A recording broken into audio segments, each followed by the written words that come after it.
చెయ్యని పాపాలు కూడా ఉన్నాయా? చెయ్యని పాపాలు ఉన్నాయా? ఏమిటి, భూమి మీద చేస్తే పాపం, చూస్తే పాపాలు ఉన్నాయి కొన్ని, మరికొన్ని చెయ్యకపోయినా పాపాలు ఉన్నాయా? బైబిల్లో చెయ్యని పాపాల వల్ల కూడా పరలోకం పోమంట. మనం చెయ్యని పాపాలు మనకెలా వస్తాయి? చేస్తే కదా పాపం వచ్చేది. దొంగతనం చేస్తే పాపం, వ్యభిచారం చేస్తే పాపం, మోసం చేస్తే పాపం, అక్రమం చేస్తే పాపం. చెయ్యకపోయినా పాపాలు వస్తాయా? చెయ్యకపోయినా పాపాలు ఏంటి అసలు? చెయ్యకపోయిన పాపాలు అంటే అవి మనకి ఎలా ఉంటాయి, ఎట్లా ఉంటాయి? ఏమండి, దేవుడు ఆజ్ఞలు కొన్ని ఇచ్చి ఈ ఆజ్ఞలు చెయ్యొద్దు, ఇది పాపం అన్నప్పుడు చెయ్యట్లేదు, మంచిదే. చెయ్యమన్నవి కొన్ని చేయకపోయినా కూడా పాపాలే అంటున్నాడండి. అది ఎలా ఉంటుందండి అని అనుకుంటున్నారా? చేసిన పాపాలు అయితే మనం వెంట వెంబడిస్తే అంటారు, చెయ్యకపోయినా పాపం వస్తే మరి ఏం చేయాలి? చెయ్యకపోయినా పాపం మనం వెంటాడితే మనం నేరస్థం అయిపోతాం కదండి. మనకు తెలియకుండానే నేరస్థం అయిపోతాం. ఇలా కూడా ఉంటుందా అని అంటే, చేస్తే పాపాలు ఎలా వస్తాయో ఒక మాట చూద్దాం. యెహెజ్కేలు గ్రంథము 18వ అధ్యాయము, బైబిల్ ఓపెన్ చేయండి. యెహెజ్కేలు గ్రంథము 18వ అధ్యాయము 10వ వచనం నుంచి ఒక మంచి మాట చూద్దామండి. అయితే ఆ నీతిపరునికి ఒక నీతిపరుడు ఉన్నాడంట, అతనికి ఒక కుమారుడు పుట్టాడంట. చదువు. వాడు ఎలా ఉన్నాడంటే బలాత్కారము చేయువాడై, ప్రాణహానికరుడై, చెయ్యరాని క్రియలలో దేనినైనా చేసి చెయ్యవలసిన మంచి క్రియలలో దేనినైనా చేయనండి నేనలా అనగా పర్వతాల మీద భోజనం చేయటయు, తన పొరుగు వాని భార్యను చెరుపుటయు, దీనులను దరిద్రులను బాధపెట్టి బలాత్కారము చేత నష్టము కలగజేయుటయు, తాకట్టు చెల్లింపకపోవుటయు, విగ్రహముల తట్టు చూచి హేయ కృత్యములు జరిగించుటయు, అప్పిచ్చి వడ్డీ పుచ్చుకునుటయు, లాభము చేపట్టుటయు, ఈ మొదలగు క్రియలు చేసిన ఎడల. చూసారండి, చేయొద్దని కొన్ని చెప్పినవన్నీ చేస్తే అలాంటి వాడు బ్రతుకుతాడా? బ్రతకడు. పాత నిబంధనలో ఈ ఆజ్ఞలు కొన్ని చెప్పాడు. అంటే ఇశ్రాయేలుకు కొన్ని ఆజ్ఞలు చెప్పాడు. ఏమని? 10 ఆజ్ఞలు ఇచ్చాడు ఇశ్రాయేలుకి.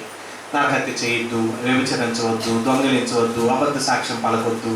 ఇలా ఈ 10 ఆజ్ఞలలో ఏ ఆజ్ఞ పాటించకపోయినా మనిషికి ఏంటది? పాపం. అంటే పాపములు చేసి మరణాన్ని పొందే పాపాలు కొన్ని ఉన్నాయి. పాపము చేయకుండా కూడా పాపము మనకు అప్లై అయ్యే పాపాలు కూడా ఉన్నాయా? ఉన్నాయి అంటుంది బైబిల్. నాకు తెలియదండి, నేను నేరస్తుడు కాదండి అన్నా కూడా పాపమే. ఎలా నేరస్తుడు కాదు? చేసి దాని విషయంలో మనం చేయకపోయటం వలన కూడా పాపం వస్తుందా? చేయకపోతే పాపం ఏంటండి? చేయకపోతే నేరం ఏంటి? చేయకపోతే కూడా పాపం అంటే ఒక మంచి మాట చూద్దాం బైబిల్లో. ఎందుకంటే బైబిల్లో కొత్త నిబంధన వచ్చిన తర్వాత క్రీస్తు చెప్పిన మాటలు ఎంత అంటే అండి, దేవుడు అతి సూక్ష్మమైన వాటిని కూడా పట్టించుకుంటాడండి. మనం ఏమంటాం, దేవుడు ఏమన్నాడు కదా అని అనుకుంటామండి. దేవుడికి అతి సూక్ష్మమైనది కూడా పట్టించుకుంటాడండి ఆయన. అంత పగడ్బందీగా దేవుడి ప్లాన్ ఉంటుంది, అంత పగడ్బందీగా దేవుని ఆలోచన ఉంటుంది, అంత గొప్పగా ఆయన మన విషయంలో మాట్లాడుతుంటాడు. ఎలాంటి విషయాలు మాట్లాడుతున్నాడో ఒకసారి చూద్దాం. యాకోబు పత్రిక 4వ అధ్యాయము 17వ వచనంలో ఒక మాట చూద్దామండి. కాబట్టి యాకోబు పత్రిక 4వ అధ్యాయము 17వ వచనం. కాబట్టి చూసారని ఏమన్నాడు? మేలు అనేది ఏదైతే ఉందో అది చెయ్యని ఎరిగియు అలాగూ చేయకపోతే ఏమవుతుందంటే, అంటే మంచి చేయటం తెలుసు. మంచి చేయటం అంటే ఏంటి? సహాయం చేయటము. మాట సహాయం చేసేవాళ్ళు ఉంటారు. మరి కొంతమంది అంటారు, ఏమండి మీకు ఫలానా తెలుసు కదండి, మీరు ఒక మాట చెప్పరా, పని జరిగిద్దని అనుకోండి, మేమెందుకు చెప్పాలి అని అంటారు, మేమెందుకు చేయాలి అని అంటారు. కొంతమంది చేసే పని తెలిసి కూడా చెయ్యరు. చేసే మేలు చేస్తే మేలు చేయటం వల్ల కూడా గొప్పది అవుతుంది అనుకుంటే, ఆ మేలు చేయకపోవడం కూడా మనకేమవుతుంది అంటే పాపం అవుతుంది. అంటే మేలు తెలిసి చేయకపోతే కూడా పాపమేనా? భార్య భర్తలు ఉన్నారు, భార్య దేవుని వాక్యం వింటుంది, భర్తకు చెప్పలేదు అనుకోండి, భర్త వాక్యం వినలేదు అనుకోండి, ఏమైపోతాడు? నరకానికి వెళ్ళిపోతాడు. ముందు ప్రవర్తన బట్టి మార్చుకోగలరు, తర్వాత కొన్ని మాటలు చెప్పన్నా మార్చుకోవచ్చు, పిల్లలకు చెప్పుకోవచ్చు, భర్తకు చెప్పుకోవచ్చు, లేదా భార్యకు చెప్పుకోవచ్చు, లేదా పిల్లల కుటుంబానికి చెప్పుకోవచ్చు, స్నేహితులు చెప్పుకోవచ్చు, కొన్ని చెప్పొచ్చు. తలకాయ ఎంతో బాధపడుతున్నారు, తీవ్రంగా బాధపడుతున్నారు. మీకు ఒక రోజు తలనొప్పి వచ్చింది, తగ్గిపోయింది. ఏ టాబ్లెట్లు వేస్తే తగ్గిపోయిందో మీకు తెలుసు. పక్కన వాళ్ళు కూడా అదే తలనొప్పి భయంకరంగా తట్టుకోలేకపోతున్నారు. మీరు ఏం చేస్తారండి? ఇగో ఈ టాబ్లెట్ వేసుకుంటే తగ్గిపోద్దని చెప్తారు. అది మంచి తెలుసు, మంచి అనేది తెలిసి చెప్పాం, వాళ్ళు బాగుపడతారు. ఆత్మను రక్షించే పనిలో కూడా మేలైనది చేయని ఎరిగి కూడా అది చేయకపోవటం వల్ల మనకేమవుతుంది? అది కూడా పాపం అవుతుంది. అది కూడా మనల్ని నేరస్తులుగా చేసిద్ది, అది కూడా మనల్ని దేవుడికి వ్యతిరేకస్తులు చేస్తుందా? అలా చేయటం వల్ల కూడా మనం పాపం అయిపోతామా? నిజంగా అండి, మేలు చేయటం ఎరిగి చేయకపోవటం అంత నేరమా? చూద్దాం. ఒక ధర్మశాస్త్రోపదేశకుడు యేసుప్రభు దగ్గరికి వచ్చాడు. యేసుప్రభు దగ్గరికి వచ్చి ఆయన శోధిస్తూ, ఆయన ఇబ్బంది పెట్టాలని, ఇరుకులు పెట్టాలని ఒక ప్రశ్న వేశాడండి యేసుప్రభు వారికి. యేసుప్రభు వారికి ఆ ప్రశ్న వేస్తే యేసుప్రభు ఏమన్నాడో ఒకసారి మనం చూద్దాం. మత్తయి సువార్త, లూకాసు వార్త వద్దాం. ముందు లూకాసు వార్త 10వ అధ్యాయం చూడండి ఏమంటున్నాడు. లూకాసు వార్త 10వ అధ్యాయము 25వ వచనం నుంచి చూద్దాం. లూకాసు వార్త 10వ అధ్యాయము 25వ వచనం నుంచి చదువు. ఇదిగో ఒకప్పుడు చదువు. ధర్మశాస్త్రోపదేశకుడు లేచి, బోధకుడా, నిత్య జీవానికి వారసుడగుటకు నేనేమి చేయవలనని ఆయనను ప్రేమతో అడగలేదంటండి. ఎలా అడిగాడంటే శోధించు, బాధ పెట్టే విధంగా, వ్యంగ్యంగా, వెటకారంగా. కొంతమంది మాట్లాడుతుంటారు కదా, సమాధానం చెప్తుంటారు. ఎలా ఉంటుంది? హృదయం నొచ్చుకునేటట్టుగా ఉంటుంది, బాధపడేటట్టుగా ఉంటుంది. ప్రేమగా చెప్పరు, నొచ్చుకునేటట్టు ఉంటుంది. అప్పుడు ఎలా ఉంటుందంటే, కోపం ఉంటే దెబ్బ కొట్టరా, కోపం ఉంటే దెబ్బ కొట్టరా, నువ్వు అలా ఉండమాకు, అలా మాట్లాడమాకు అంటుంటారు. ఇక్కడ యేసు ప్రభు దగ్గరకు వచ్చి ఒక ధర్మశాస్త్రోపదేశకుడు వచ్చి ఆయన శోధించు అడిగాను. అందుకు ఆయన యేసుప్రభు కూడా అడుగుతున్నాడు. ఎప్పుడు యేసుప్రభుని ప్రశ్న వేసిన ప్రశ్నకు ఎదురు ప్రశ్నతో ఆన్సర్ చెప్తాడు యేసుప్రభు. అప్పుడు ఏమన్నాడు తెలుసా? ధర్మశాస్త్రం అందేమి వ్రాయబడి ఉన్నది. చూసారండి ఎంత మంచిగా మాట్లాడాడు యేసుప్రభు. పక్కన ఆన్సర్ చెప్పండి. ఆయన ఏమన్నాడు తెలుసా? ధర్మశాస్త్రం ఏం చెబుతుంది అని అడిగాడండి. నువ్వేం చెబుతావు, నువ్వేం చదువుతున్నావు అని అతన్ని అడగగా అతను తెలిసింది ఏం చెప్తున్నాడు చూడండి. అతడు నీ దేవుడైన ప్రభువును నీ పూర్ణ హృదయముతోను, నీ పూర్ణ మనస్సుతోను, నీ పూర్ణ శక్తితోను, నీ పూర్ణ వివేకముతోను ప్రేమించవలననియు, నిన్ను వలె నీ పొరుగు వాడిని ప్రేమించవలనని వ్రాయబడి ఉన్నదని చెప్పెను. ఏం చెప్పాడంటే ఈ విషయాలన్నీ, నీ దేవుణ్ణి ప్రేమించాలి పూర్ణ మనసుతో, పూర్ణ ఆత్మతో, పూర్ణ హృదయంతో, ఇలా దేవుణ్ణి ప్రేమించాలని ఉంది. అంతేకాక నిన్ను వలె నీ పొరుగు వాడిని కూడా ప్రేమించమని ఉంది అని చెప్పాడు. ఆన్సర్ కరెక్ట్గా చెప్పగల యేసుప్రభు అన్నాడు చూడండి. అందుకు ఆయన నువ్వు సరిగా ఉత్తరం ఇచ్చితివి, అలాగే చెయ్యి, మరి అప్పుడు నువ్వు కలకాలం జీవిస్తావని అతనితో చెప్పాను. ఇంకా మరి సరిపెట్టుకోవాలని అతనేం చేశాడు? అది సరిపెట్టుకోక ఏమన్నాడు చూడండి. అయితే తాను నీతిమంతుడైనట్టు కనబరుచుకొనగోరి. చూసారంటే కొంతమంది చేస్తారు, మేలు చేస్తారు, అందరూ కనపడాలి. కొంతమంది ఫ్యాన్ ఇచ్చారు అనుకోండి, ఫ్యాన్ రెక్కల మీద అన్ని పేర్లు రాసుకుంటారు, మేమే ఇచ్చామని కదండి, మేమే ఇచ్చాం పేరు. కొంతమంది ఏమన్నా తెలుసండి, కొంతమంది ఒక టేబుల్ ఇచ్చారు అనుకోండి, ఈ టేబుల్ మీద ఎవరైనా మనం వచ్చి మాట్లాడే టేబుల్ పట్టుకో మాకు జాగ్రత్త అంటుంటారు. ఇది ఏంటండి అని అన్నారు, ఇది రేడిచ్చింది అని అంటుంటారు, దాని మీద పేరు రాసుకుంటారు. ఈయన కూడా అక్కడ ఉన్న మనుషులు అందరిలో నేను గొప్పోడిని, నేను నీతిమంతుని అనిపించుకోవాలని ఎత్తడు ఏం చేశాడు? అవును గాని ఏమన్నాడు? నా పొరుగువాడు అంటే ఎవరయ్యా అని అన్నాడు. చూసారండి ఏం ప్రశ్న వేసాడు? పొరుగువాడు అంటే ఏమంటున్నాడు? మనం ఏమనుకుంటామంట పొరుగువాడు అంటే? మన తోటి సహోదరులు ఎవరైనా, ఇరుగు పొరుగు వాళ్ళు, ఇరుగునున్న వాళ్ళు, పక్కన ఉన్న వాళ్ళు ఎదుర్కొన్నారు. నీవు కాక మరొక మనిషి నీకు పొరుగువాడే, నువ్వు కాక మరొక మనిషి నీకు పొరుగువాడే. కానీ ఇతనే ప్రశ్న వేశాడు, నా పొరుగువాడు ఎవరు ప్రభువా అని ప్రశ్న వేశాడు. అప్పుడు యేసు ప్రభు ఇతని కోసం ఒక మంచి ఉపమానం చెప్పాడు. చూడండి, అందుకు యేసు ఇట్లా, ఒక మనుషుడు అంటే కరెక్ట్గా అనగనగా ఒక ఊరు అని అంటలా.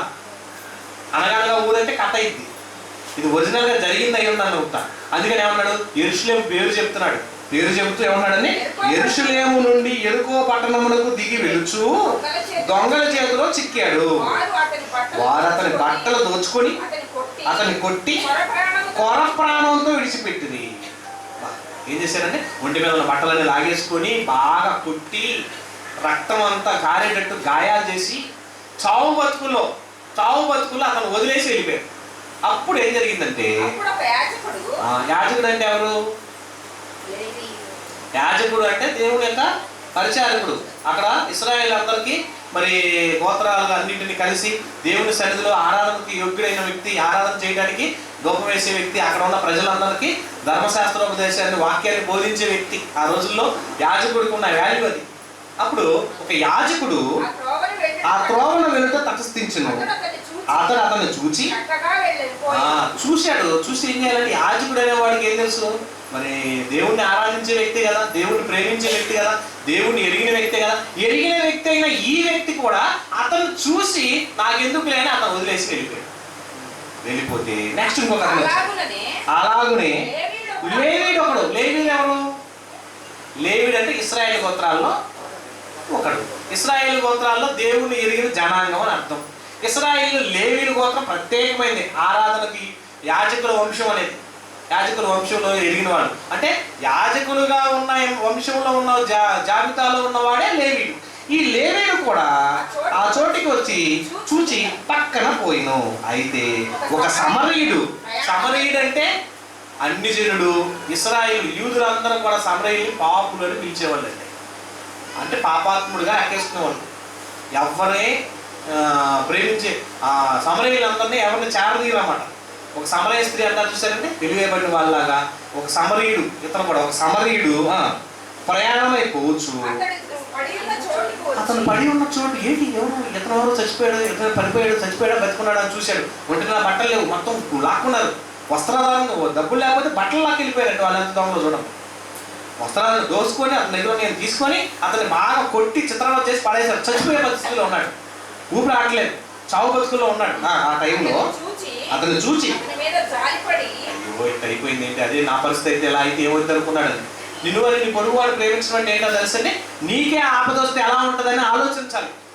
ఇతను ఆలోచించి అతను ఏం చేశాడు, అప్పుడే ఫస్ట్ ఎయిడ్ చేశాడు. అతనికి ఏం చేశాడు చూడండి, అతని మీద జాలిపడి దగ్గరకు పోయి చూశారండి, నూనె ద్రాక్షరసం పోసి అతని గాయాలన్నీ కట్టి తన వాహనం మీద ఎక్కించి ఒక పూట కూలవాని ఇంటికి తీసుకొని పోయి అతన్ని పరామర్శించెను. మరునాడు అతను మరలా వెళ్ళి 2 గణాలను తీసి ఆ పూట కూలవానికి ఇచ్చి అతని అయ్యా నీకు ఎలా ఉంది, తిన్నావా, సక్రమంగా ఉంటున్నావా, ఆరోగ్యం పర్లేదా, కుదుట పడిందా, బాగున్నావా అని పలకరించి అతనికి ఆహారం పెట్టించి, ఇంకా నీకు ఏమైనా ఖర్చు అయితే నేను మరలా వచ్చేటప్పుడు అది నీకు తీర్చేది నేను అతనితో చెప్పిపోయాను. అప్పుడు అడుగుతున్నాడు, కాగా దొంగల చేతిలో చిక్కిన వానికి ఈ ముగ్గురులో ఎవడు పొరుగువాడని నీకు తోచుచున్నదని యేసు అడగగా. ఇప్పుడు ధర్మశాస్త్రోపదేశకుడిని ప్రశ్న అడిగాడు, ఎవరు వీళ్ళలో పొరుగువాడు? అప్పుడు అతని మీద జాలిపడిన వాడే అనిను. అందుకు యేసు నీవును వెళ్ళి అలాగూ చెయ్యమని అతనితో చెప్పాను. ఏం చేయాలి, నువ్వు కూడా నీ పొరుగు వాళ్ళ మీద జాలిపడు, నువ్వు కూడా నీ పొరుగు వాడిని ప్రేమించు, నువ్వు కూడా నీ పొరుగు వాడిని కరుణించు, అలా కరుణించు అని ఆర్డర్ పాస్ చేశాడు. అంటే ఆజ్ఞ అతిక్రమమే ఏమన్నాడు బైబిల్లో, పాపము. ఆజ్ఞ అనగానే దొంగతనం చేయొద్దు, వ్యభిచారం చేయొద్దు, పాపం చేయొద్దు, ఇది పాపాలు అనుకుంటున్నాం. మంచి చెప్పినప్పుడు మంచిని స్వీకరించి మంచి చేయకపోయినా ఏమవుతుంది, పాపమే. ఇప్పుడు యాజకుడు అనేవాడు మేలు చేయలేదు, అతనికి పాపమే. లేవీడు అనేవాడు మేలు చేయలేదు, అతనికి పాపమే.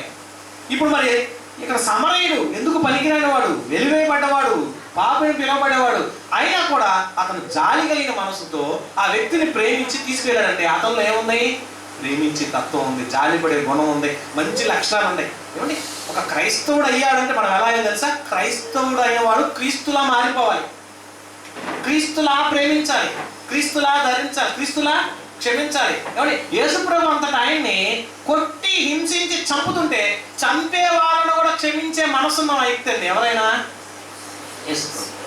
ఆయన మాట చెప్తున్నాడంటే సామాన్యమైన మాట కాదండి. పక్కన కొరడాతో కొడుతున్నారు, మళ్ళా గుదిలతో పొడుస్తున్నారు, అలాగే గడ్డం పట్టుకు పీకారు, ముఖాన్ని ఉమ్మి వేశారు. అంతేకాకుండా ఆయన శరీరాన్ని అంతా నలక్కొట్టేశారు. ఆయన్ని భయంకరంగా చిత్రవద చేసి మళ్ళీ సిలువ మోయించి సిలువలో మేకులు కొడుతున్న ఆ సిచ్యువేషన్లో కూడా వాళ్ళని చూసి ఏమంటామండి మనమైతే, ఎందుకురా దొంగలారా, ఎందుకురా అలాంటి వాళ్ళ ఎలాంటి వాళ్ళ మమ్మల్ని చంపుతున్నా, నేను ఏ పాపం చేశాను, నేనే అలా చేశాను అంటారు. కానీ ఈయనేమన్నాడు తెలుసా, తండ్రి అమ్మాయి క్షమించయ్యా. అలాంటి మనసు ఉంటుందా? అలాంటి మనుషులు ఎవరైనా భూమి మీద కనపడ్డారా? ఇప్పటికీ యేసుప్రభు లాంటి మనిషిని ప్రపంచంలో ఎవరిని చూడలేదు. అంటే చంపే వాళ్ళను కూడా క్షమించే మనసు ఉందా? ఉండాలా? ఆ యేసుప్రభు వారి ఆటలు చెబుతూ మేలైనది చేసేటప్పుడు అది చేయకపోతే పాపమని, పాపాలు ఎలా ఉన్నాయో ఆ పాపాల పరివాహంగా మేలు విషయంలో కూడా మనం అలా చేయకపోతే ఎలాంటిది నేరం అవుతుందో పొరుగువాడుగా ఉన్న వ్యక్తి గురించి మాట్లాడి ఈయన కొన్ని మాటలు చెప్తున్నాడండి. మత్తయి సువార్త 5వ అధ్యాయము 43వ వచనం చూడండి. ఇంకెంత మంచి మాట అంటున్నాడు ఇక్కడ. మత్తయి సువార్త 5వ అధ్యాయము 43. నీ పొరుగు వాడిని ప్రేమించి నీ శత్రువును ద్వేషించమని చెప్పబడిన మాట మీరు ఏమన్నారండి? మనం ఎప్పుడు ఏమంటామంటే దుష్ట శిక్షణ శిష్ట రక్షణ అంటారండి కొంతమంది. అంటే దుష్టుడు అనేవాడిని ఏం చేయాలంట? శిక్షించండి. శిష్టుడు అనేవాడు, భక్తుడు అనేవాడిని రక్షించండి అని అంటాం. యేసుప్రభు మాటలని వ్యతిరేకంగా ఉన్నాయి ఇక్కడ. ఏం మాట్లాడతాడు? నీ పొరుగు వాడిని ప్రేమించి శత్రువుని ద్వేషించమన్న మాట మీరు విన్నారు కదా. నేను మీతో చెప్పింది ఏంటంటే, నేను ఒక మాట చెప్తాను, నేను ఒక ఆట రాస్తాను. ఏంటిని? మీరు పరలోకమందున్న మీ తండ్రికి కుమారులై ఉండునట్లు మిమ్మల్ని కొట్టే వాళ్ళని, మిమ్మల్ని తిట్టే వాళ్ళని, మీ పగస్తులను.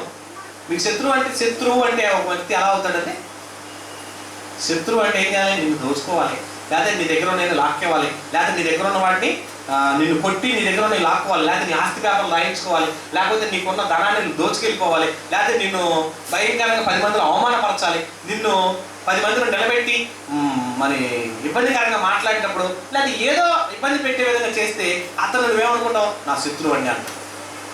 శత్రువు అనగానే ఆ శత్రువును కూడా చూసి యేసుప్రభు ఏమన్నాడు? నీకు అతను శత్రువా?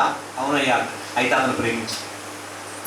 శత్రువుని ప్రేమించడం ఏంటి ప్రభువా అని అంటారు.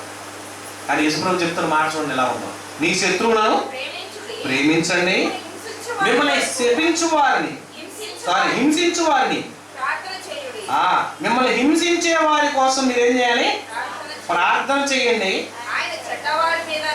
ఆయన చెడ్డవారి మీదను మంచి వారి మీదను.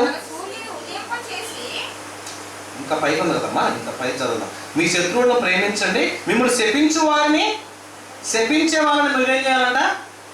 దీవించాలంటండి. అంటే నువ్వు నాశనం అయిపోవాలి. కొంతమంది అంటుంటారు కదా, ఎల్లప్పుడు పల్లెటూరులో మీరు గొడవలు జరిగేటప్పుడు ఏమన్నా ఎలా ఉంటాయి అంటే, అబ్బో అసలు మనం వెళ్ళలేము, చెవుల్లో ఎంత భయంకరంగా మాట్లాడతారా అంటారు. మీరు అలా అయిపోవాలి, ఇలా అయిపోవాలి, నీ తాడుతో తెగిపోవాలి కొంతమంది అంటుంటారు. తాడు తెగిపోవడం అంటే అర్థమైంది అంటే నీ భర్త చచ్చిపోయి నువ్వు ఎదరాలుగా మారిపోవాలి అని అంటుంటారు. అలా శపించే వారిని చూసి ఏమన్నాడు?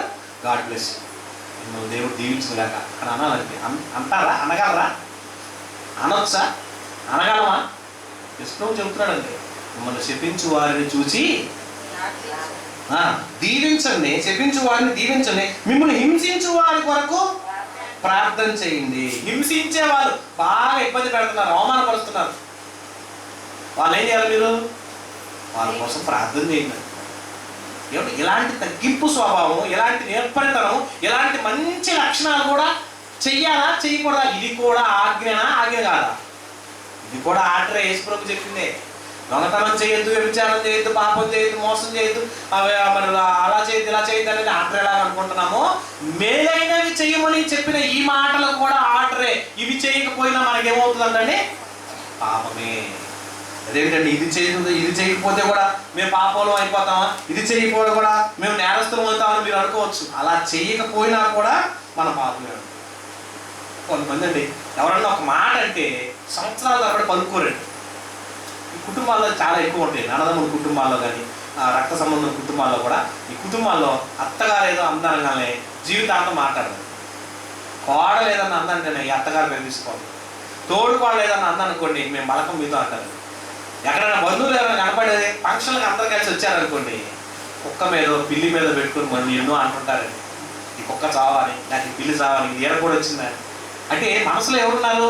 మన మనసులో వాళ్ళు ఉన్నారు. పైకేమో కుక్కను పెట్టుకొని తిడతారు, పైకేమో పిల్లిని పెట్టుకొని తిడుతుంటారు. అంటే మీ మనసులో ఏముండాలి?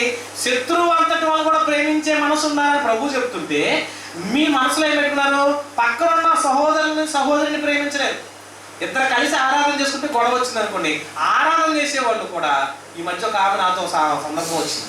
ఆమెకు ఇచ్చిన రొట్టె ముందు నాకు ఇవ్వద్దు, నేను తీసుకున్నాకే ఆమె రొట్టె ఇన్నాను. అదేంటంటే ఆమె తుంచిన రొట్టె నేను తుంచను, నేను తుంచినాకే ఆమె తుంచాలంటున్నారు.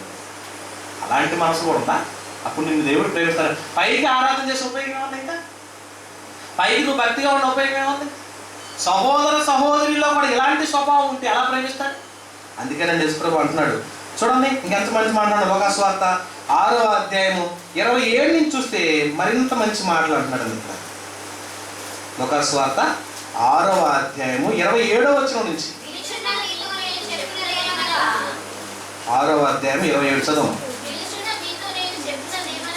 నిలుచున్న మీతో నేను చెప్పినది ఏమనగా, వినుచున్న మీతో నేను చెప్పినది ఏమనగా, మీ శత్రువులను ప్రేమించండి, మిమ్మల్ని ద్వేషించే వారికి మేలు చేయండి, మిమ్మల్ని శపించే వారిని దీవించండి, మిమ్మల్ని బాధపరచు వారి కొరకు ప్రార్థన చేయండి. ఒకడు చెంప మీద కొట్టువాడి వైపుకు రెండవ చెంప కూడా చెప్పండి. మీ పై బాట ఎత్తుకొని పోవడానికి నీ అంగిని కూడా ఎత్తుకొని పోవకుండా అడ్డగింపకము. నిన్ను అడుగు ప్రతి వానికి అవకాశం ఉన్న నిన్ను అడుగు ప్రతి వానికి ఇమ్ము. నీ సొత్తు ఎత్తుకొని పోవు వారి యొక్క దాన్ని మరలా అడగవద్దు. మనుషులు మీకు ఎలాగూ చేయవలని మీరు కోరుకుందురో, మనుషులు మీకు ఎలాగూ చేయవలని కోరుకుందురో అలాగూ మీరును వారికి చెయ్యండి. మనకి ఎవరైనా సాయం చేస్తే బాగుండు, మళ్ళీ ఎవరైనా ఆదుకుంటే బాగుండదా, అది మీరే ఆదుకోండి అంటారు. మీరు ఎలాంటిది కోరుకుంటారో అలాంటిది ఎదుటి వాళ్ళని చేయండి. మీరు ఎలా ప్రేమిస్తారో అలా ప్రేమించండి. మీరు అలా చేయాలనుకున్న అలా చెయ్యండి. మిమ్మల్ని ప్రేమించే వారినే మీరు ప్రేమిస్తే ఇంకేం ప్రయోజనం? మన ఇంట్లో కుటుంబ ప్రార్థన పెట్టినాం, పలానా ఆయన రాలేదు, మళ్ళీ వాళ్ళ ఇంట్లో ప్రార్థన పెట్టినారు, మనం బాగుంటారు. కొంతమంది అంతేనండి, మన కుటుంబ ప్రార్థన పెట్టి ఎవరు వచ్చారు చూడండి అంటారు.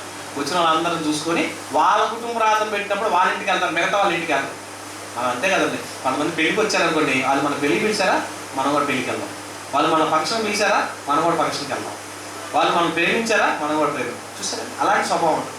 కానీ ఇక్కడ ఏమంటున్నాడంటే చదువు, నిన్ను అడుగు ప్రతి వాడికి ఇమ్ము, నీ సొత్తు ఎత్తుకొని పోవాలని ఎవరిని మళ్ళీ అడగవద్దు. మనుషులు మీకు ఎలాగా మిమ్మల్ని ప్రేమించిన వారినే ప్రేమించినలా మీకేం మెప్పు కలుగును? పాపులను తమ్మును ప్రేమించే వారిని ప్రేమింతురు కదా. పాపులు కూడా అండి, కొంతమంది అండి ఉద్యోగాలకు వెళ్ళిపోయి దూర ప్రాంతాలకు వెళ్ళి కొంత డబ్బు సంపాదించుకొని వచ్చిన తర్వాత వాళ్ళు ఏం చేస్తారో తెలిసింది, వాడు వచ్చాడు అనగానే తాగుపోతారు అందరూ ఒకసారి కోరుతారు. వాడి దగ్గర తెచ్చిన డబ్బులన్నీ పెట్టి తాగి తాగి తాగి వాడు అనుకుంటాడు నేను అందరూ సాయం చేస్తానుగా ఉంటాడు. తాగుపోతాడు, తాగిపోయి బిర్యానీలు తింటాం, సరదాగా తిరగటం, సిగరెట్లు తాగటం, ఎంజాయ్ చేస్తారండి. అనుకుంటాడు నేను ఎంతో మంది ప్రేమిస్తున్నాను అనుకుంటాడు. అమర్యాదకరంగా అసభ్యకరంగా జరిగే వాటిని కూడా చేసే వాటిని కూడా ప్రేమించాలనుకుంటే కదా. మిమ్మల్ని ప్రేమించే వారిని ప్రేమించడం కాదు, మీకు మీ పాపులను కూడా తను ప్రేమిస్తున్నారు కదా. మీకు మేలు చేయ వారికి మేలు చేసినలా మీకేం మెప్పు కలుగుతుంది? పాపులను అలాగే చేతులు కదా. మీరు ఎవరి వద్ద మరలా పుచ్చుకొనవలనని నిరీక్షింతురో వారికి అప్పు ఇచ్చిన మీకేమి మెప్పు కలుగును? పాపులు తాము ఇచ్చినంత మరలా పుచ్చుకొనవలనని పాపులకు అప్పిచ్చేదరు కదా. మీరైతే ఎట్టి వాడి కూర్చేను నిరాశ చేసుకొనగా మీ శత్రువులను ప్రేమించండి, మేలు చెయ్యండి. మేలు చెయ్యండి, మేలు చేయాలని మంచి మనసు రావాలండి. మేలు చేయకపోయినా కూడా పాపమేనా? అందుకే అంటారు కిందకేమా, ఇంకా చదవండి కింద. మేలు చేయండి, అప్పు ఇడి, అప్పుడు మీ ఫలము గొప్పదయ్యుండును, మీరు సర్వోన్నతుని కుమారులయ్యుందురు. ఆయన కృతజ్ఞత లేని వారి ఎడలను దుష్టుడి ఎడలను ఉపకారి అయి ఉన్నాడు. దేవుడికి ఎన్ని చేసినా దేవుడు దూషించేవాడు అంటారు, అయినా వాళ్ళకి మేలు చేస్తాడు కదండి దేవుడు. అలాగే మీరు కూడా ఉండండి అంటూ ఇంకేమన్నాడు, కాబట్టి మీ తండ్రి కనికరము గలవాడై ఉన్నట్టు మీరును కనికరము గలవాడై ఉండండి. తీర్పు తీర్చకండి. మనం శపిస్తే ఎలా ఉంటుందండి? మీరు చెప్పిస్తారు కదా, ఎప్పుడు చెప్పించకండి. వాడు నాశనం అయిపోవాలి, వాడు పాడైపోవాలి, వీడు పాడైపోవాలి మీరు అనక, మీ నోటి నుంచి అవి వస్తేమో దయచేసి అనకండి. అప్పుడు మిమ్మును గూర్చి తీర్పు తీర్చబడదు, నేరము మోపకుడి, అప్పుడు మీ మీద నేరం మోపబడదు, క్షమించుడి, అప్పుడు మీరు క్షమించబడతారు. ఇయ్యండి, అప్పుడు మీకు ఇయ్యబడుతుంది. అణచి కుదిరించి దిగజారినట్లు నిండు కొలతలను మనుషులు మీ ఒడిలో కొడుతురు. మీరు ఎప్పుడైతే ఇలాంటి స్వభావాలు, మంచి లక్షణాలు కలిగి ఉంటారో, మీకు ఇచ్చే టైం వచ్చినప్పుడు, మీకు ఇచ్చేటప్పుడు ఎలా ఉంటారంటే నిండుగా అదిలించి కుదిరించి ఒత్తి అదిమి నిండుగా పొర్లునట్లుగా మీకు కొలిసిస్తారు. మీరు ఎట్టి కొలతలతో కొలుతురో ఆ కొలతతో మీకు కొలవబడదు. చూసారా, మీరు ఎలాంటి ప్రేమ పంచుతున్నారో అదే ప్రేమ మీకు రిప్లై అవుతుంది. మీరు ఎలా ప్రేమిస్తున్నారో ఆ ప్రేమ మీకు వస్తుంది. అంటే మేలైనది ఎరిగి చేసి చేయకపోవడం వల్ల కూడా పాపాన్ని మనం మూట కట్టుకున్నామా అంతేనండి. ఆజ్ఞలే పాటిస్తున్నాం అంటే కాదు, పని ఎరిగి కూడా తెలిసి కూడా చేయకపోవడం నేరం అవుతుంది. అదేంటి ప్రభా అంటే చాలా మంది అనుకుంటారండి, మేము ఎందుకు అంటాము, మేము ఇలా ఎందుకుంటాం, మేము అలా ఎందుకుంటాం అంటారండి. పరలోకం వెళ్ళిన కాడ కూడా అందరినీ పరలోకాన్ని తీసుకెళ్ళిపోయారు అనుకోండి. పరలోకంలో వెళ్ళిన వాళ్ళు కూడా సపరేట్ చేసాడండి. అక్కడ వాళ్ళు కూడా సపరేట్ చేసి, ఇదిగో మీరు గొర్రెల వైపు ఉన్నారు, మీరు మేకల వైపు ఉన్నారు సపరేట్ చేసి, వాళ్ళతో ఏమన్నాడు తెలుసండి, మీరు అందరూ సంఘంలోనే ఉన్నారు, కానీ సంఘంలో ఉండి కూడా, పరిచర్యలో ఉండి కూడా, పనిలో ఉండి కూడా దేవుని చేత వేరు చేయబడే స్వభావం ఉందా, అలాంటి వాళ్ళు కూడా ఉన్నారంటాడు. దానికి ఎగ్జాంపుల్ గానే ఉపమానం చెప్పాడండి మత్తయి సువార్తలో. చూడండి ఒకసారి, మత్తయి సువార్త 25వ అధ్యాయము 31లో మనం చూసినట్లయితే, 25వ అధ్యాయము 31 నుంచి, తన మహిమతో మనిషి కుమారుడును ఆయనతో కూడా సమస్త దూతలను వచ్చినప్పుడు ఆయన తన మహిమగల సింహాసనం మీద ఆసీనుడై ఉండెను. అప్పుడు సమస్త జనులు ఆయన ఎదుట పోగు చేయబడుదురు. గొల్లవాడు మేకల నుండి గొర్రెలను ఏర్పరిచినట్లు ఆయన వారిని వేరుపరిచి తన కుడి వైపున గొర్రెలను, ఎడమ వైపున మేకలను నిలవబెట్టును. నిలవబెట్టిన వాళ్ళతో ఏమంటున్నాడు చూడండి. అప్పుడు రాజు తన కుడి వైపున ఉన్న వారిని చూచి, నా తండ్రి చేత ఆశీర్వదింపబడిన వారులారా రండి. లోకము అంటే భూమి మీద ఈ లోకం పుట్టక ముందే, ఎప్పటి నుంచి అయితే పుట్టినది మొదలుకొని మీ కొరకు సిద్ధపరచబడిన రాజ్యాన్ని స్వతంత్రించుకోండి.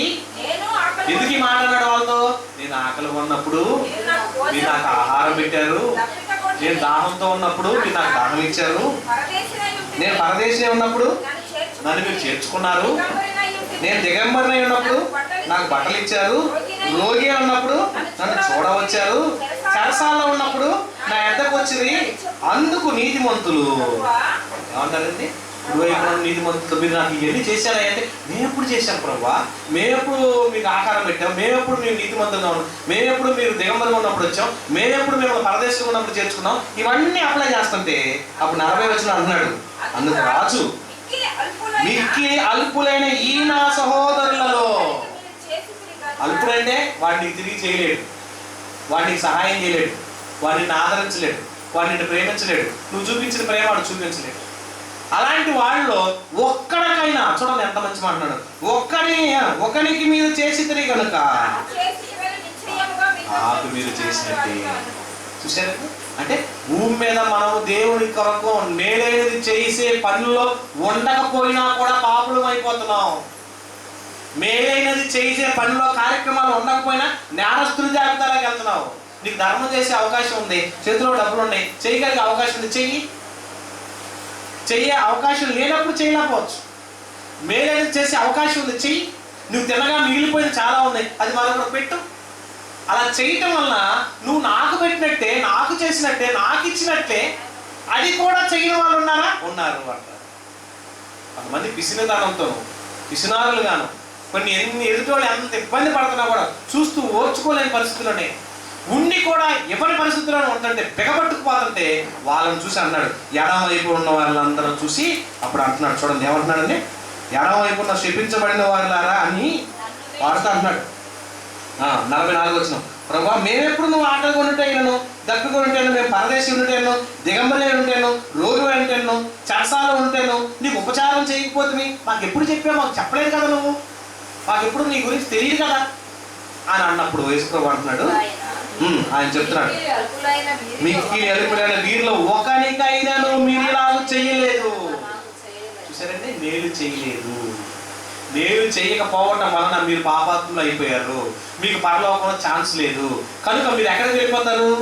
కనుక అన్నారు చూడండి, మీతో నిశ్చయంగా ఏమో చెప్తున్నాను, ఏమన్నాడు? వీరు నిత్య శిక్షకును నీతిమంతులు నిత్య జీవమునకును పోవుదురు. నిత్య శిక్షకు వెళ్ళిపోయే పరిస్థితి. మనం ఏమనుకున్నాం? దొంగతనం చేయట్లేదు, వ్యభిచారం చేయట్లేదు, మోసం చేయట్లేదు, ఎవరి మీద అబద్ధ సాక్ష్యాలు పలకట్లేదు, నీ పొరుగు వాడిని ఏది ఆశించలేదు, నేను నీతిమంతుడు ఉన్నాను, దేవుడి కొరకు నమ్మకంగా ఉన్నాను అంటున్నావు. కానీ పక్కన ఉన్నవాడి కనీసం ప్రేమించడం కానీ, ఆదరించడం కానీ, ఆదుకోవడం కానీ, నీకు సహాయం చేయగలిగే శక్తిని చేయకపోవడం కానీ, మేలనేది చేసే అవకాశం ఉండి చేయకపోవడం కానీ, నీకు ధర్మం చేసే అవకాశం కూడా చేయకపోవడం కానీ, ఇవి చేయటం వలన, చేయకపోవడం వల్ల కూడా నీకు పరలోకం రాదు. రోమాపత్రిక కూడా చూడండి నాన్న, 13వ అధ్యాయము 8వ వచనం చదువుతాం. రోమాపత్రిక 13వ అధ్యాయము 8వ వచనం చదువు. ఒకరిని ఒకడు ప్రేమించిన విషయములో తప్ప మరి ఏమి ఎవరికి అచ్చి ఉండవద్దు. నీ పొరుగు వాడిని ప్రేమించువాడే. ప్రేమించడంలో ఏ లోపం ఉండకుండా ప్రేమించే మంచి మనసు ఉండాలంటండి. కఠినులుగా ఉంటారండి, శత్రువులుగా భావిస్తారండి. కొంతమంది అయితే కనీసం పైకి వందనాలు చెప్తారు, లోపల 100 పెట్టుకుంటారు. పైకి వందనాలు చెప్తే సరిపోయిందా? లోపల 100 పెట్టుకుంటే ఎలాగుంటుంది? హృదయపూర్వకంగా ప్రేమించండి, హృదయపూర్వకంగా మాట్లాడండి, హృదయపూర్వకంగా చెప్పండి. ఎందుకంటే ఎలాగనగా వ్యభిచరించవద్దు, నరహత్య చేయవద్దు, దొంగిలవద్దు, ఆశింపవద్దు అనునవి మరి ఏ ఆజ్ఞను ఉన్న ఎడల అదియు నిన్ను వలె నీ పొరుగువాడిని ప్రేమింపవలనని వాక్యములో సంక్షిప్తముగా ఇమిడి ఉన్నవి. ప్రేమ పొరుగువానికి కీడు చేయదు గనుక ప్రేమ కలిగి ఉండుట ధర్మశాస్త్రము నెరవేర్చుటయే. యేసుప్రభు అవన్నీ చేశాడు కాబట్టి చెప్తున్నాడు. చేయకు వాడు చెబితే ఎవరు ఒకటి సిగరెట్ తాగుతాయి, సిగరెట్ తాగమాకరా, నీ హెల్త్ పాడేది అన్నాడు అనుకోండి, నీ చేతిలో ఉంది ఏంటి అంటారు. యేసుప్రభు ఇవన్నీ చేశాడు కనుక ఈ ఆజ్ఞలు చెప్తున్నాడు, చేసిన వాటిని చెబుతున్నాడు కనుక మనం అర్థం చేసుకోవాలి. అంతేకాదు గలతీ పత్రికలో కూడా 6వ అధ్యాయము 9వ వచనంలో రండి, ఇక్కడ కూడా ఒక మంచి మాట అంటున్నాడు అండి. గలతీ పత్రిక 6వ అధ్యాయము 9వ వచనం మీరు చూసినట్లయితే ఏమంటున్నాడమ్మా? మనము మేలు చేయటం యందు ఏం చేయకూడదంటే విసుక్కోవడం. ఎన్నిసార్లు చేస్తామండి మీరు? ఎన్నిసార్లు సాయం చేస్తామండి? ఎన్నిసార్లు ఆదుకుంటామండి? ఏం చేయకూడదంట? విసుకయు మనము అలయక మేలు చేసిమేమి తగిన కాలమందు పంట కోతుము. అలసిపోకుండా కొంతమంది ఉండి సహాయం చేయరనుకోండి, చేయకపోతే ఏమన్నాడు? ఎన్నిసార్లు చేస్తాం, ఎన్నిసార్లు ఇస్తాం, ఎన్నిసార్లు చేస్తాం అని అనుకుంటాం. అయితే దేవుడు ఏమన్నాడు తెలుసా? నువ్వు చేసావు, ఇచ్చావు, చెప్పావు, అయితే నువ్వు చేసిన దానికి తగిన ఫలం వచ్చే కాలం ఉంటుంది. ఆ తగిన కాలం పంట కోతువు.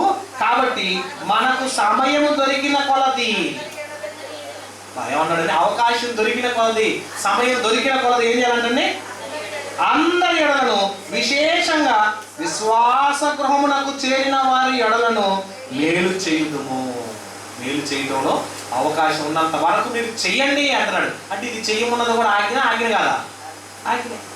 చెయ్యమన్న ఆజ్ఞ చెయ్యొద్దన్నది చేయకుండా మానటం వలన మేము నీతిమంతులు అంటే కుదరదు అంటున్నాడు. ధర్మశాస్త్రోపదేశకుడు యేసుప్రభుని అడిగింది అదే కదండి. నేను నీతిమంతుని అవ్వాలంటే ఏం చేయాలి ప్రభు అంటే, నీ పొరుగువాడికి సాయం చేయాలి. నా పొరుగువాడు ఎవడంటే నీ తోటివాడు, నీతో పాటు నువ్వు కాక మరొకడు ఎవడైనా నీ పొరుగువాడే. అవకాశం ఉండి చేయకపోతే నువ్వు నేరస్తుడు అవుతావు. అవకాశం ఉన్నప్పుడు, అవకాశం ఉన్నంత వరకు నువ్వు చేయి, నీకు తగిన ఫలాన్ని పరలోకమందు దేవుడు నీకు ఇస్తాడు అంటాడు.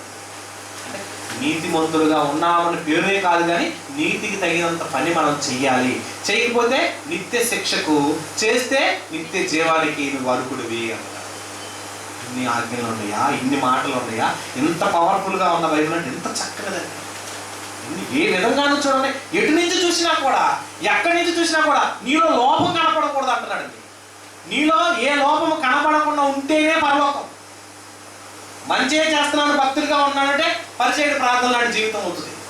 పరిచయుడిలాగా నేను ఉపవాసం ఉంటున్నాను, ప్రార్థన చేస్తున్నాను, ప్రతి వారం నీ సన్నిధిలో ఉంటున్నాను, బలలో పాల్గొంటున్నాను, నేను అది చేస్తున్నాను, ఇది చేస్తున్నాను అంటారు. కానీ పక్క వాడిని ద్వేషించే మనసు ఉందనుకోండి, నువ్వు పైకి రా. నీకు పరలోకం ఇవ్వదు. అందుకని ఏమన్నాడు చూడండి, దెస్సలోనికి రాసిన మొదటి పత్రిక 3వ అధ్యాయము 11వ వచనం. దెస్సలోనికి రాసిన మొదటి పత్రిక 3వ అధ్యాయము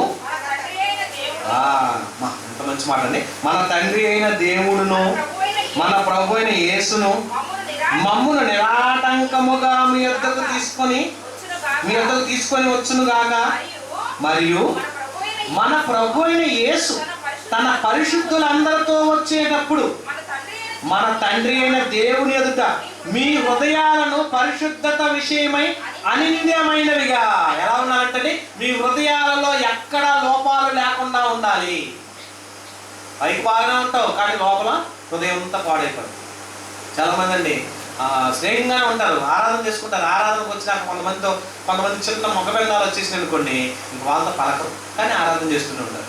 వాళ్ళతో మాట్లాడరు, క్షమించమని అడగరు, క్షమించమనే తత్వం ఉండదు. అలాంటి స్వభావాలు ఉన్నా కూడా మనం నచ్చమాట.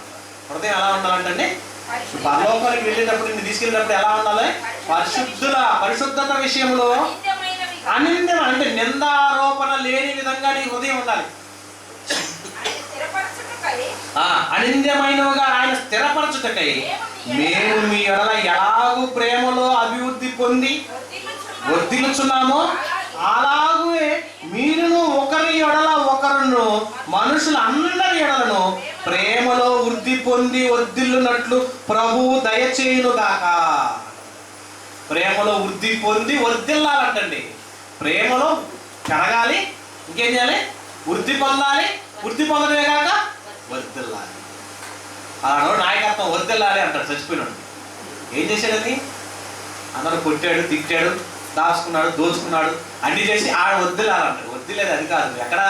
ప్రేమలో వృద్ధి పొందుచు, ఏమన్నాడు? ప్రేమలో అభివృద్ధి పొందుచు వర్ధిల్లాలి. అలా వర్ధిల్లాలి.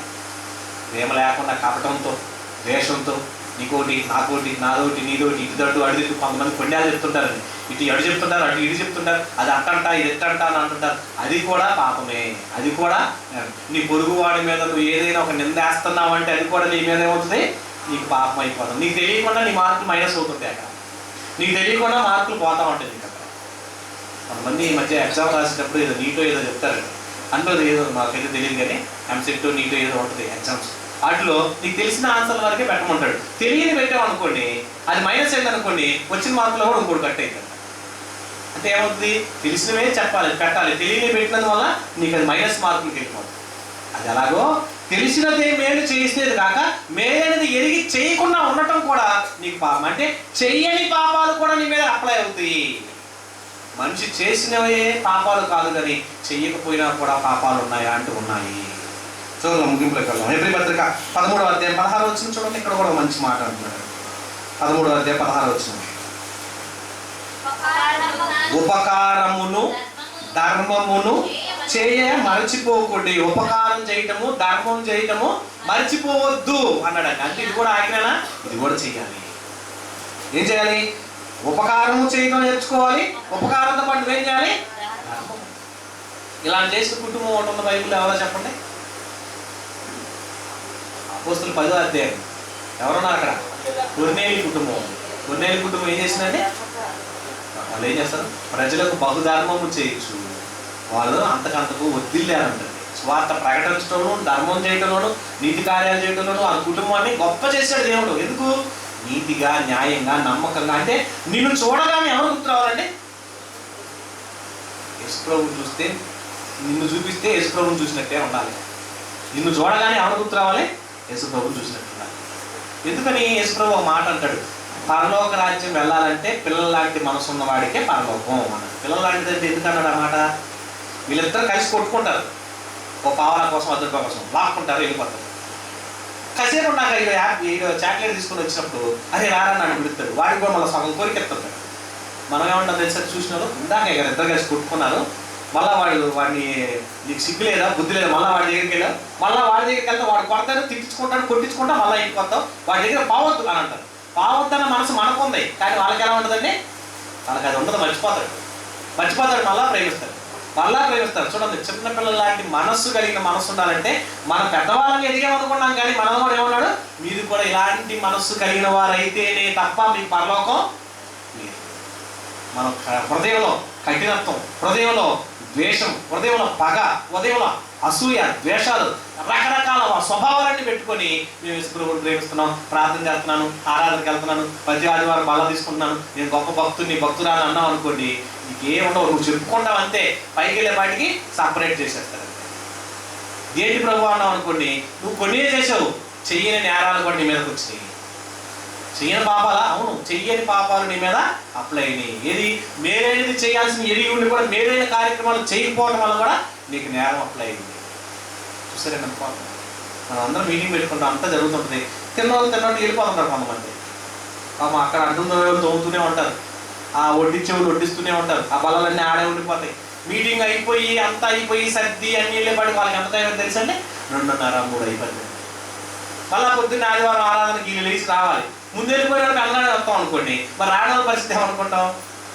అంటే ఏ పని ఉన్నా అందరం కలిసి చేస్తే, ఏ పని ఉన్నా మనం చేయగలిగేది, ఏ పని ఉన్నా మనం చేతనైనట్టు చేస్తే, నువ్వు చేయటం వలన మేలు పొందుతావు తప్ప తప్పేం లేదు. ఏదైనా చెయ్యి, ఏదైనా పంచుకో, ఏదైనా సహాయం చేయి. సహాయం చేసే పని ఎరిగి కూడా చేయకపోతే ఏమవుతాం? మనం కూడా నేరస్తులు అయిపోతాం. ఎంత నేరం అంటే, పాపం చేస్తేనే పాపాత్ముడిది కాదు, మేలైనది చేయకపోయినా కూడా పాపివే. కనుక మంచి మనసుతో, మంచి హృదయంతో ఎవ్వరి మీద ద్వేషం పెట్టుకోవద్దు, ఎవరి మీద పగస్తులు చేసుకోవద్దు, ఎవరిని క్రైస్తవుడికి శత్రువు ఉన్నాడంటే నువ్వు పరలోకానికి రావు. క్రైస్తవుడికి పగ ఉందంటే వాడు పరలోకానికి అనర్హుడు. క్రైస్తవుడికి ప్రేమించే స్వభావం లేదంటే వాడు పరలోకానికి రాడు. చూసారంటే ప్రేమ, ఆప్యాయత, అనురాగం క్రీస్తుకు మాదిరిగా నువ్వు చూపిస్తే, క్రీస్తులా నువ్వు ప్రేమిస్తేనే నువ్వు క్షమించబడతావు. క్షమించండి, మీరు కూడా క్షమించబడతారు. యేసుప్రభు క్షమించాడు, చంపేవాళ్ళను క్షమించాడు, ఆయన క్షమించబడ్డాడు, నిత్య జీవానికి వారసుడయ్యాడు. మనం కూడా క్షమించే మంచి మనసుతో ఉంటే తప్ప నిత్య జీవానికి వెళ్ళము. గుర్తుపెట్టుకుందాం మంచి మాటలు. మరొకసారి తండ్రి గారి చేత మంచి మాటలు విందాం. యాకోబు 4:16 అన్నాడు కదా, మేలేది చేయని ఎరిగి నేను చేయకపోతే, చేసే మేలేదో చేయకుండా మంచి చేస్తాము, మేము పాపమే చేయట్లేదు అనుకోకుండా మంచి చేయడం కూడా కలిగి ఉండి ముందుకు సాగుతాము. కళ్ళు మూసుకోండి, ప్రార్థన చేసుకోండి. మహోన్నతుడైన మా తండ్రి, సిద్ధపడిన మాటల్లో దోషం ఉంటే క్షమించండి. మంచి మనసుతో బిడ్డలు ఎంతో ఇష్టపడి విన్నాను. విన్న ప్రతి మాట వారి హృదయంలో భద్రపరచండి తండ్రి. అందరము నీ సన్నిధిలో ఉన్నాం, అందరము నీ బలలో చేస్తున్నాం, అందరం నీ కుమారుడు క్రీస్తు రక్తంలో పాల్గొంటున్నాం. మేమందరము నీ సన్నిధిలో ఉండాలంటే మంచి మనసుతో, మంచి ఆలోచనతో, మంచి హృదయంతో, మంచి తత్వంతో నేను స్తుతించి మహిమపరిచే అవకాశం మాకు దయచేయండి. మా తండ్రి గారు మాట్లాడబోతుండగా మీ కుమారుడు ద్వారా కూడా మంచి మాటలు విని మీకు లోబడి జీవించే స్వభావాన్ని, లక్షణాన్ని మాకు అందించి మహత్తరమైన ఎన్నో సంగతులు మేము తెలుసుకునే భాగ్యాన్ని మాకు అనుగ్రహించమని, ఎత్తబడే మాటలు మా హృదయంలో బలపరచమని, జరుగుతున్న కార్యక్రమం అంతటికి మీరు తోడుగా నడిపించమని క్రీస్తు నామమున ప్రార్థిస్తూ వేడుకొచ్చున్నాము తండ్రి.